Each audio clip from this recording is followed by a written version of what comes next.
Tesla emménage à Colorado Springs et poursuit ses expériences sur les ondes terrestres et atmosphériques. Trouver de nouvelles formes d'énergie gratuites à la surface du sol comme dans les airs demeure sa grande passion.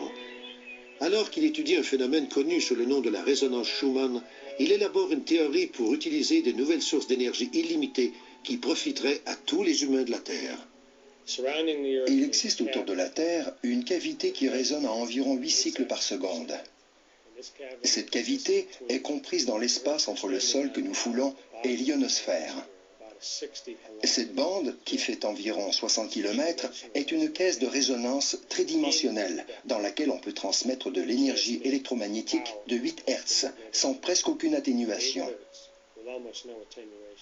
La résonance Schumann tire ses mégawatts d'énergie des éclairs qui se produisent plusieurs fois par seconde partout dans le monde.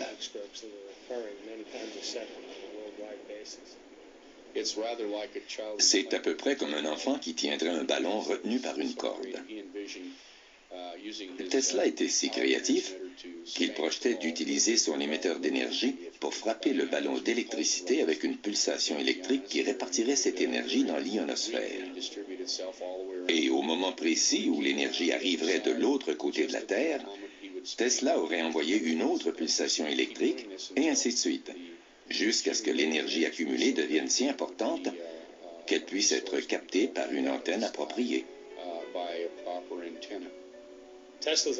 Tesla avait le projet de distribuer l'électricité à tous les humains de la Terre. À l'époque, il y avait 2 ou 3 milliards d'humains sur la Terre qui, le soir venu, vivaient dans le noir. Nous avions l'électricité, mais les gens pauvres n'en disposaient pas. Tesla avait constaté que le monde était divisé en deux, ceux qui avaient accès à l'électricité et ceux qui n'y avaient pas accès, et il voulait que tous, sans exception, reçoivent l'électricité en cadeau. C'est à Colorado Springs que Tesla met au point la technologie qui lui permet de produire des courants à très haute tension. Lorsqu'il met l'interrupteur en marche, les éclairs qui apparaissent dans son laboratoire sont retransmis à l'antenne et à la boule de cuivre qui la surmonte. D'immenses éclairs bleus s'échappent alors vers le ciel et atteignent plus de 30 mètres. Le tonnerre provoqué par ces éclairs s'entend à 25 km à la ronde. Pour Tesla, c'est un couronnement, de la foudre fabriquée par l'homme. À Colorado Springs, il avait un transformateur de 56 kVA que George Westinghouse lui avait donné et qui pouvait atteindre 55 000 volts. Il s'est servi d'un émetteur pour augmenter la puissance de ce transformateur et a si bien réussi qu'il a fait sauter quelques génératrices de la centrale de Colorado Springs, située à 40 km plus loin.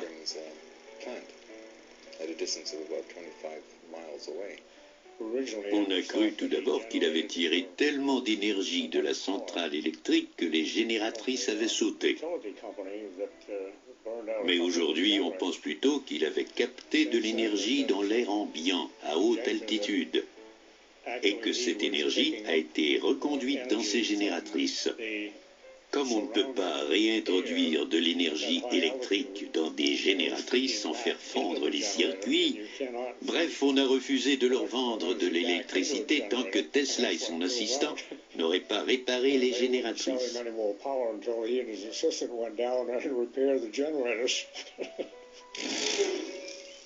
Tesla conclut que les courants d'énergie de la Terre peuvent être utilisés pour transmettre de l'électricité n'importe où sur la planète.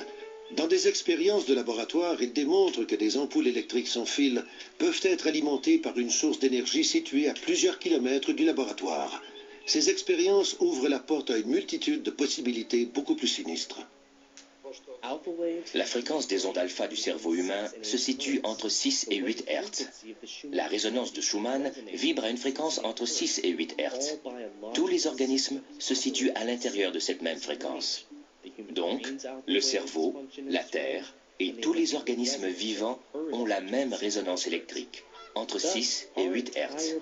En contrôlant cette fameuse fréquence de façon électronique, on peut influencer les ondes cérébrales de l'humanité entière.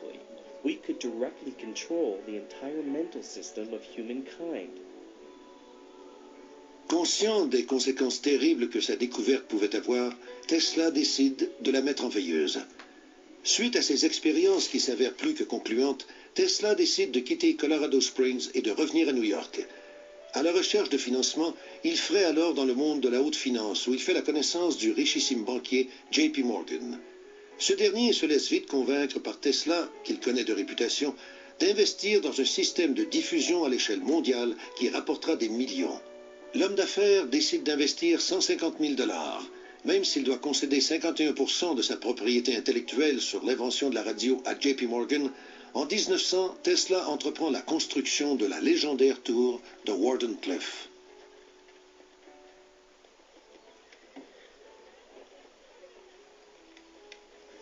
Tesla voulait prouver que l'idée était parent de radio. Tesla avait convaincu ses investisseurs, mais c'était l'électricité qui l'intéressait avant tout. Alors que la tour est en construction, Tesla apprend que Guglielmo Marconi vient de retransmettre des ondes radio à travers l'Atlantique. Morgan menace de se retirer du projet. Loin de s'avouer vaincu, Tesla transforme le projet de la tour Wardenclyffe en un projet encore plus ambitieux. Il convainc Morgan qu'il peut ériger un système de tours qui lui permettra de capter l'énergie de l'ionosphère. Ces antennes géantes rendront possible la réalisation de son vieux rêve, celui de pouvoir transmettre l'électricité sans fil partout dans le monde, en d'autres mots, de l'énergie gratuite pour tous. Tesla a été traité de fou parce qu'il disait pouvoir générer de l'électricité sans carburant, sans énergie solaire et sans énergie éolienne. Et il le pouvait. C'était bien sûr quelque chose que les compagnies pétrolières voulaient empêcher à tout prix.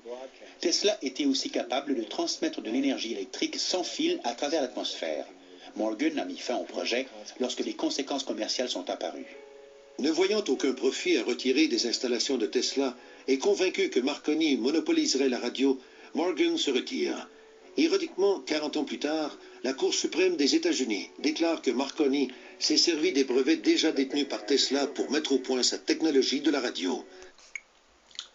Exploiter l'énergie issue de l'éther universel pour faire tourner un moteur, c'est très bien. Mais l'économie de la moitié du monde reposait sur les ressources du pétrole. Si le système de propulsion à énergie libre inventé par Nikola Tesla avait été commercialisé, il aurait modifié l'avenir de notre monde. L'activité économique des pays arabes serait restée cantonnée à un travail artisanal qui n'aurait pas permis un développement convenable pour nourrir les populations. Certes, les grandes compagnies pétrolières américaines voyaient dans l'invention de Tesla une menace, mais derrière la politique de censure organisée par cette industrie du pétrole se cachait en fait une volonté divine. Les moteurs à énergie libre, qui fonctionnent sans apport thermique, gazeux ou électrique, devraient faire leur apparition lorsque les réserves de pétrole auront fortement diminué. Le temps de permettre aux pays producteurs de pétrole de se développer industriellement parlant, sans devoir dépendre des seules ressources pétrolières pour faire vivre leur population. Or, quand on voit la débauche de consommation qu'en font les monarchies arabes, on peut craindre le pire pour l'avenir de leur peuple. Toutes ces classes régnantes dilapident les richesses obtenues avec l'or noir pour satisfaire leur ego démesuré et leur folie des grandeurs. Ils font construire des tours de Babel sans vraiment investir dans le développement agricole et industriel de leur pays. Je pense que l'avenir, cette politique aura des conséquences désastreuses pour l'avenir de leur pays. Revenons un peu sur cette mystérieuse voiture à énergie libre inventée par Nikola Tesla. La récession économique qui avait ralenti les affaires et l'industrie n'avait cependant pas diminué l'activité grouillante de la ville. Un jour, parmi les milliers de véhicules qui sillonnaient les rues, une voiture de luxe s'arrêta le long du trottoir, devant les feux d'un carrefour. Un piéton observa cette nouvelle berline Pierce Arrow, ce que vous voyez dans la vidéo là, dont les coupelles phares d'un style typique de la marque se fondaient joliment dans les garde-boue avant. Le piéton s'étonnera par cette fraîche matinée et qu'aucune vapeur ne semblait jaillir du pot d'échappement. Il s'approchera du conducteur et par la fenêtre, il lui demandera pour quelle raison il n'y a pas de vapeur qui sort du moteur. La Pierce Arrow n'avait en effet pas de moteur à explosion, mais un moteur électrique. Si le conducteur avait été plus discret, il aurait ajouté que ce moteur fonctionnait sans batterie, sans combustible d'aucune sorte. Le conducteur s'appelait Peter Savo et bien qu'il fût au volant de la voiture, il n'était pas l'inventeur de ce système. Celle-ci était due à l'unique passager que Petar Savo désignait comme son oncle, et qui n'était autre que le génie de l'électricité Nikola Tesla. Vers 1890, Nikola Tesla avait déjà révolutionné le monde par ses inventions, hein, en électricité appliquée, hein, nous donnant le moteur électrique à induction, le courant alternatif, la radiotélégraphie, la télécommande par radio, les lampes à fluorescence et bien d'autres inventions. Hein. Mais la découverte la plus significative de Tesla, c'est celle qu'on vient de voir dans la vidéo, hein, fut que l'énergie électrique pouvait être propagée à travers la Terre et autour de celle-ci dans une zone atmosphérique appelée la cavité de Schumann, qui est comprise, comme je l'ai déjà dit dans une autre vidéo, entre la surface de la planète et l'ionosphère à environ 80 km d'altitude. Bon, je redis ce que j'avais dit déjà dans la précédente vidéo, hein. Des ondes électromagnétiques de très basse fréquence, autour de 8 Hz, se propageraient pratiquement sans perte vers n'importe quel point de la planète à ce niveau. Le système de distribution de force de Tesla et son intérêt pour l'énergie libre impliquerait que n'importe qui dans le monde pouvait y puiser à condition de s'équiper du dispositif électrique adéquat et bien accordé à la transmission d'énergie. En gros, le dispositif, c'est une antenne et un système de réception de l'énergie qui vient de la ionosphère. Au début du XXe siècle, l'avenir s'annonçait brillant pour les automobiles électriques. Les visionnaires comme Jules Verne prévoyaient des véhicules pourvus de batteries mécaniquement simples, hein, silencieux, inodores, faciles à conduire. Hein. Mais les voitures électriques avaient un inconvénient que les moteurs à explosion n'avaient pas. Hein. Les batteries de type plomb acide étaient assez imposantes, hein, et elles prenaient tout l'emplacement du coffre de la voiture, ce qui n'était pas vraiment pratique. Hein. De plus, la capacité des batteries était très faible, ce qui n'augmentait pas vraiment l'autonomie de toutes ces voitures électriques. Ces voitures électriques ne pouvaient dépasser qu'à peine 80 km/h, hein, et de telles vitesses déjà commençaient à décharger rapidement les batteries. On pouvait maintenir des pointes qu'à peine de 60 km/h sur de courts moments. Hein. Et les déplacements se faisaient généralement à 32 km/h. Il fallait recharger aussi les batteries toutes les nuits, hein, parce qu'elles se déchargeaient assez rapidement. Hein. Et le rayon d'action ne dépassait pas les 150 km. Hein. Vous voyez, c'est pas vraiment pratique la voiture électrique. Hein. Au cours des années 60, vous avez un ingénieur aéronautique, Derek Ashler, va rencontrer le fameux neveu de Tesla, Petar Savo, et va se lier d'amitié avec lui. Et au fil des 10 années de leur relation, Savo va parler de son oncle Nikola Tesla et de ses exploits des années 30. Et il va nous expliquer la fameuse invention de la voiture. En 1930, Tesla avait invité son neveu à le rejoindre à New York. Hein. Je parle de Petar Savo, hein, qui était né en Yougoslavie en 1899. Et était donc de 43 ans le cadet de Tesla. Hein. Il avait été pilote chevronné dans l'armée autrichienne. Hein. Mais il accepta l'invitation de son oncle, hein, Tesla. Il va venir en Amérique et s'installera à New York. Et ce fut qu'en 1966 que M. Savo racontera au cours d'une série d'interviews le rôle qu'il jouait dans l'affaire de la voiture électrique de Tesla. Je parle de la voiture à énergie libre. Hein. Au cours de l'été 1931, Tesla invita Savo à Buffalo, dans l'État de New York, afin de lui faire découvrir et essayer un nouveau type d'automobile que Tesla avait mis au point sur ses propres deniers. La société Pierce Arrow, qui fabriquait ce genre de véhicule, venait d'être achetée par une autre société, hein, du nom de Studebaker Corporation, rendant des fonds disponibles à l'innovation. Et entre 1928 et 1933, la compagnie lançait ses nouvelles motorisations 8 cylindres en ligne et 12 cylindres en V. Le modèle futuriste de démonstration Silver Arrow, un design renouvelé de sa gamme, hein, et de nombreuses améliorations techniques, va permettre à cette société de voir affluer la clientèle. Et puis Arrow va gagner d'importantes parts de marché, hein, sur ces voitures de luxe, hein, qui connaissaient cependant une petite régression en 1930. C'était dû à la crise économique que vous connaissez qui s'est développée à partir de 1929. Hein. Ce climat de confiance sera favorable au développement de certains projets tels que la voiture à énergie libre de Tesla.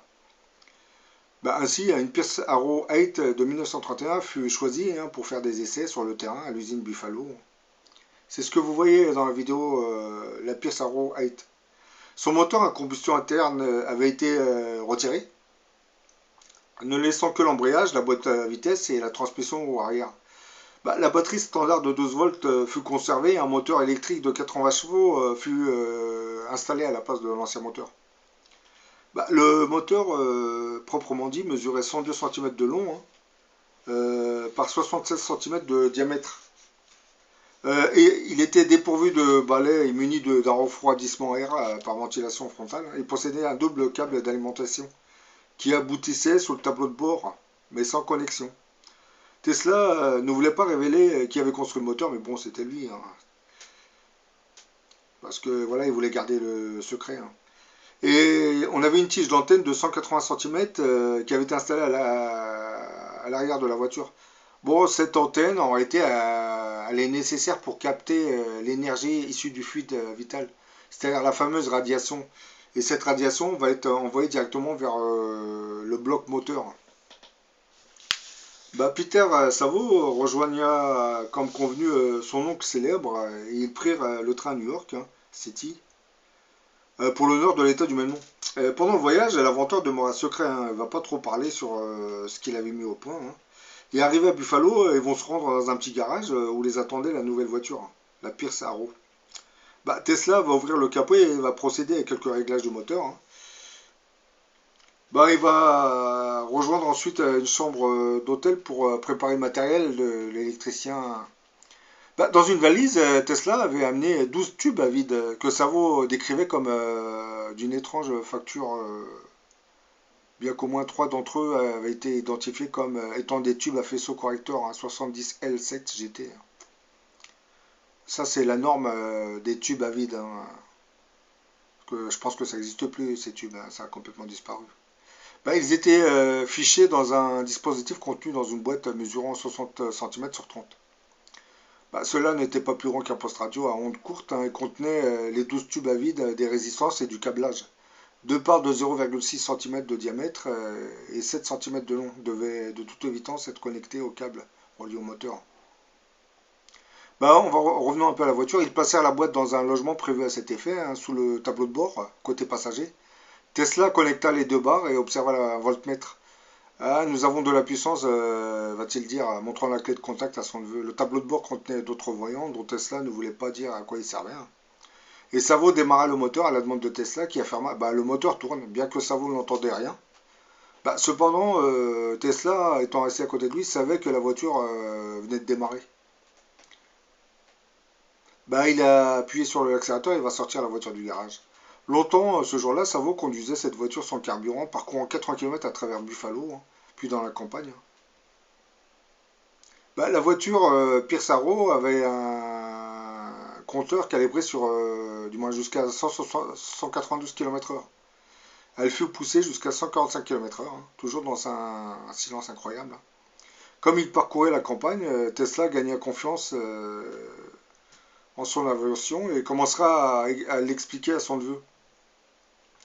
Il disait que le système était capable de fournir indéfiniment de l'énergie à la voiture, mais bien plus que cela, il était susceptible de satisfaire en quantité excédentaire les besoins de toute une maison.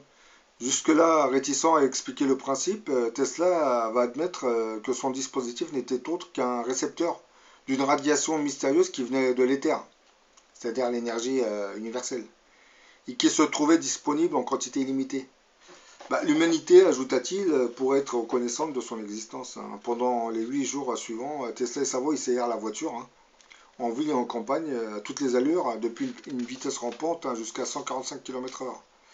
Les performances étaient équivalentes à celles de n'importe quelle voiture à explosion, à plusieurs cylindres. Finalement, Tesla avait entre autres dit à son neveu que son récepteur d'énergie serait bientôt utilisé pour propulser des trains, des navires et des avions, autant que des automobiles. Mais bon, ça c'est vraiment, ça n'a pas été fait. Et je pense que le lobby des pétroliers se cachait derrière tout ça. Il n'y a pas que ça. Hein. Comme je l'ai expliqué tout au début, il y a une main divine qui a stoppé ces travaux.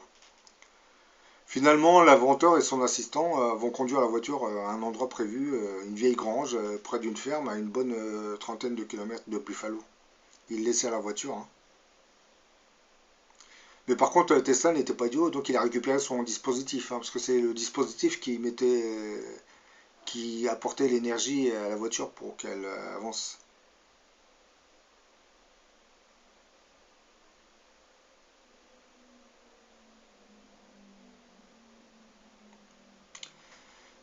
Ben, quelques temps plus tard, son neveu Savo va parler des progrès de son récepteur d'énergie et Tesla va répondre qu'il était en négociation avec un chantier naval important en vue de l'équipement, en vue de l'équiper sur un navire.